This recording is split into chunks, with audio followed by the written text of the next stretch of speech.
Alex benar-benar bahagia, senyum dan tawa menghiasi wajah gagahnya. Saking bahagianya Alex sampai tidak sadar jika dari arah yang berlawanan ada sebuah truk bermuatan yang sedang melaju. Karena terkejut, Alex membanting setir mobilnya.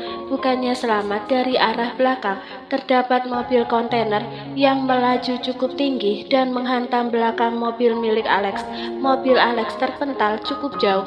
Akibat kejadian itu, lalu lintas menjadi terganggu. Kini Alex sudah dilarikan ke rumah sakit. Kondisinya benar-benar parah, entah akan bertahan atau tidak. Setibanya di rumah sakit, Alex langsung mendapat penanganan. Kania, istri Alex yang mendengar berita tentang suaminya kecelakaan, dengan segera pergi ke rumah sakit, tempat di mana sang suami dirawat. Walaupun Alex tidak pernah menganggap Kania sebagai istrinya, tapi wanita itu tidak pernah membenci Alex. Keduanya menikah karena dijodohkan. Orang tua Alex sudah lelah berharap setelah menikah putranya itu bisa berubah. Karena saat ini Kania sedang hamil besar, Kania hanya bisa berharap semoga keadaan suaminya baik-baik saja. Mudah-mudahan Mas Alex baik-baik saja, Kania bergumam. Wanita hamil itu juga berdoa untuk keselamatan suaminya karena mendengar tentang kecelakaan yang dialami oleh sang suami. Besar kemungkinan jika Alex akan selamat, mobilnya rusak parah, sedangkan Alex sendiri posisinya terjebak di dalam mobil. Sembari menunggu dokter, Kania menyempatkan diri untuk memberitahu orang tua Alex. Bagaimanapun mereka harus tahu, dan mudah-mudahan setelah kejadian ini suaminya berubah menjadi lebih baik. Jujur, meski belum ada setahun menjadi istri Alex, rasanya sudah sangat lelah. Kania, bagaimana keadaan Alex? Ratna berjalan menghampiri menantunya yang kini sedang duduk menunggu di depan ruangan. Dokternya belum keluar, Ma. Kania menggeser posisi duduknya dan meminta ibu mertuanya untuk duduk. Dengan perlahan, Ratna menjatuhkan bobotnya di sebelah menantunya. Selang beberapa menit pintu ruangan terbuka. Seorang dokter dan perawat keluar dari ruangan tersebut. Melihat itu, Kania segera bangkit dan melangkah menghampiri dokter yang menangani suaminya, berharap jika suaminya baik-baik saja. Bagaimana keadaan suami saya, Dok? Tanya Kania. Kondisinya masih kritis. Kemungkinan suami ibu juga akan mengalami kelumpuhan. Ada beberapa syaraf yang rusak yang menyebabkan suami ibu menjadi lumpuh. Dokter menjelaskan. Jujur Kania sempat terkejut, tapi beruntung karena suaminya masih selamat dari maut. Apa saya bisa menemuinya?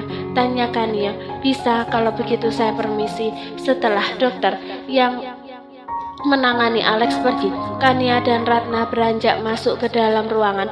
Terlihat jika Alex terbaring lemah di atas berangkar. Berbagai alat medis menempel di tubuhnya. Bukan itu saja, kepala dan lengan kanannya juga dibalut dengan perban. Jujur Kania merasa kasihan saat melihat kondisi suaminya seperti sekarang ini. Tapi kembali lagi dengan kelakuan sang suami, mungkin ini sebagai teguran dari Yang Maha Kuasa. Mas, kamu harus kuat demi anak kita. Apa kamu tidak ingin melihatnya lahir ke dunia ini? Kania mengusap punggung tangan suaminya, lalu menggenggamnya dengan erat. Tidak ada rasa benci, yang ada hanya rasa kasihan. Akankah setelah sadar nanti suaminya mau menerima kenyataan jika dia lumpuh? Alex, Mama sudah memaafkan semua kesalahan kamu. Kalau kamu sayang sama Mama, Kania dan calon anak kalian, tolong kamu bertahan, ujar Ratna yang kini berdiri di sebelah kanan berangkar.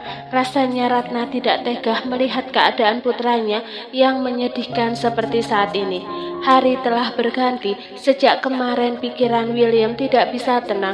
Ia sudah menyuruh orang untuk mencari siapa yang menyebar video masa lalunya, tapi sampai detik ini belum ada informasi dari Benny, orang kepercayaan William. Selang beberapa menit, Maura datang dengan membawa secangkir kopi untuk suaminya. Kopinya, Mas. Maura meletakkan kopi tersebut di atas meja. William yang menyadari akan keadaan kedatangan istrinya seketika menoleh, lalu menarik tubuh Maura hingga jatuh di pangkuannya. "Ada apa, Mas?" tanya Maura. "Apa aku boleh memintanya?" William berbisik tepat di telinga istrinya. Untuk sejenak Maura diam, tapi sedetik kemudian wanita itu mengangguk. Bagi orang yang baru mendapat durian runtuh, William benar-benar bahagia. Setelah lama berpuasa, akhirnya ia bisa kembali menikmati indahnya surga dunia. "Sayang, kita mulai sekarang ya," William berbisik dengan suara yang terdengar serak, sedangkan Maura hanya mengangguk. Tanpa hitungan detik, keduanya sudah melakukannya. "Terima kasih ya sayang." William mencium kening istrinya, lalu ia merebahkan tubuhnya di sebelah Maura. Tenaganya benar-benar terkuras habis. "Sama-sama, Mas." Tiba-tiba ponsel William berdering. Dengan segera ia meraih benda pipih miliknya itu. Ketika dicek tertera nama Benny, dengan segera William menggeser tombol berwarna hijau untuk menerima panggilan tersebut. "Halo, apa ada informasi tentang siapa yang menyebar video itu?" "Sudah, Tuan. Ternyata Alex yang sudah menyebar video itu. Alex sengaja ingin menjatuhkan Tuan." "Apa? Ternyata dia pelakunya." "Tidak ada kapoknya juga." "Kalau begitu kamu urus Alex.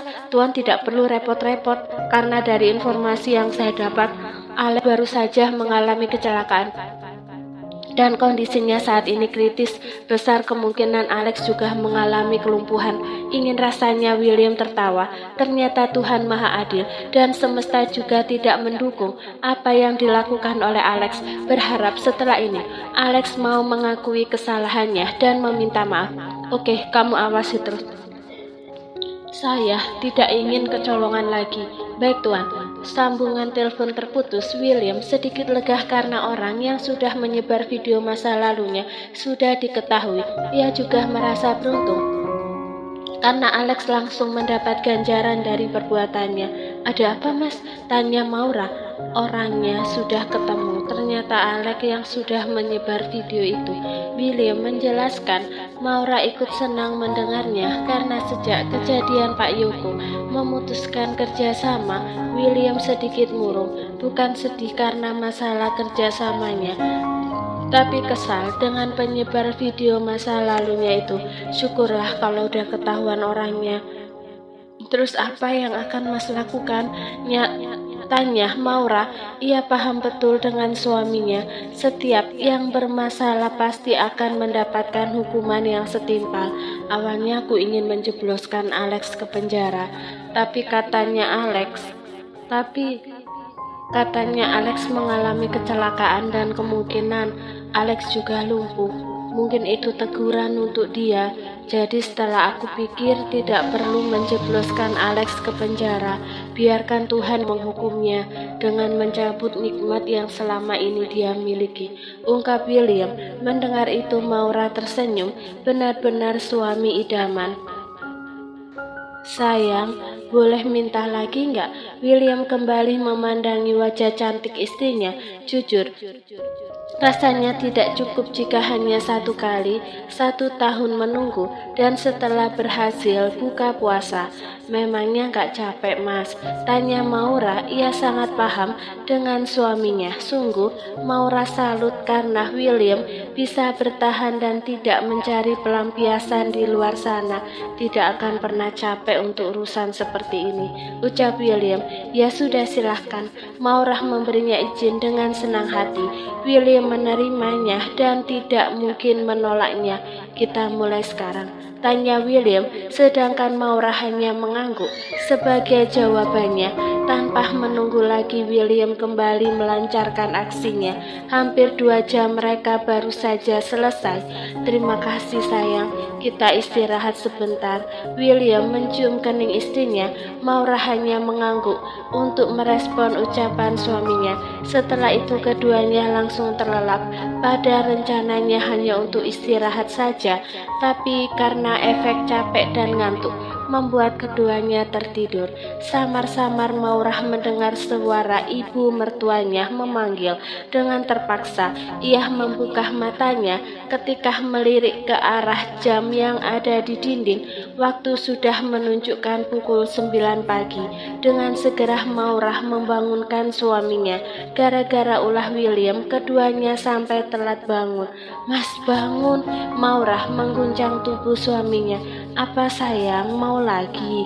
William meracau dengan mata masih terpejam. Mendengar itu sontak Maurah mencubit pinggang suaminya dengan cukup keras. "Aduh, sayang, sakit!" William terbangun seketika, lalu memegangi pinggangnya yang dicubit oleh istrinya. "Mama tadi manggil, aku mau mandi dulu." Maurah hendak turun untuk mengambil handuk miliknya, namun dengan cepat William mengangkat tubuh istrinya dan membawanya masuk ke dalam kamar mandi. Sudah seminggu, Alex terbaring di rumah sakit. Kondisinya sudah membaik, hanya saja sampai sekarang belum sadarkan diri. Kania begitu setia menemani suaminya, tak peduli dengan respon suaminya. Nanti setelah sadar, Kania hanya ingin menjalankan kewajibannya sebagai seorang istri.